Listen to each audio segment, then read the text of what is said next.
पूरे घर में कोई एक व्यक्ति शंकर का भजन कर रहा है, कोई एक व्यक्ति भगवान की भक्ति में डूबा है, तो वो केवल 7 पीढ़ी नहीं 71 पीढ़ी को तार देता है और अपने कुल को तार देता है।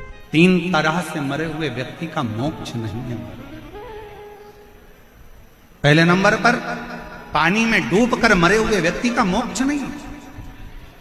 दूसरे नंबर पर सर्प के डसे से मरे हुए व्यक्ति का मोक्ष नहीं है। और तीसरे नंबर पर स्त्री के हाथ से, नारी के हाथ से अगर कोई मरता है उसका मोक्ष नहीं। 1.25 करोड़ शिवलिंग के बराबर, 1.25 करोड़ शिव बेलपत्र के बराबर एक पत्र हो जाता। एक आप और हमारे जन्म का कारण क्या है? आप और हमारे जन्म का केवल एक कारण है कि पूर्व में जो हमने कर्म करा है उसका भोग भोगना। शिव जी कब सुखी हैं? भगवान शंकर कब सुखी हैं? जब आप सुखी हैं।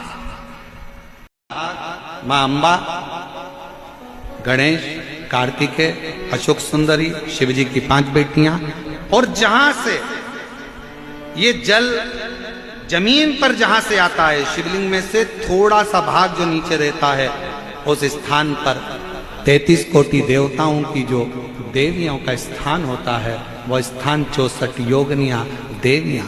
और उसी इसलिए कहते हैं कि जब बहुत कष्ट की घड़ी आ जाती है तो जल चढ़ाकर अपने हाथ की हथेली इस स्थान पर लगा दी जाती है और बाबा से दिल से प्रार्थना करी जाती है। स्थान हृदय से निवेदन करा जाता है। 64 योगिनियों से, देवियों से विनय करा जाता है, निवेदन करा जाता है, विनती करी जाती है।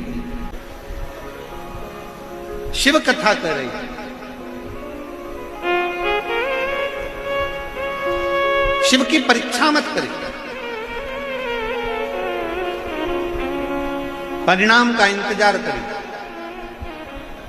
जल चढ़ाते रहो, शिवालय जाते रहो, भगवान शंकर की स्तुति गाते रहो।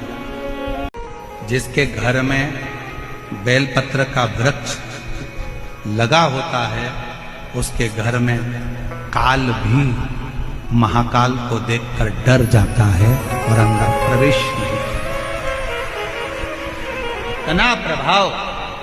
और फिर कहेंगे अगर आपके घर में बेलपत्र का वृक्ष नहीं है तो एक नियम बनाओ कि रोज शिव के मंदिर में जब लोटा भर के जल चढ़ाओ तो उस जल को थोड़ा सा झेल कर लेकर आया करो। उस जल को थोड़ा सा लेकर आया करो और अपने दरवाजे पर उस जल का सींचन करा करो। घर के प्रत्येक व्यक्ति को थोड़ा थोड़ा जल आचमन करने के लिए दिया करो। मान लो कोई वस्तु आपकी खो गई, कोई चीज नहीं मिल रही है, बहुत देर से आप ढूंढ रहे हो, प्रयास कर रहे हो।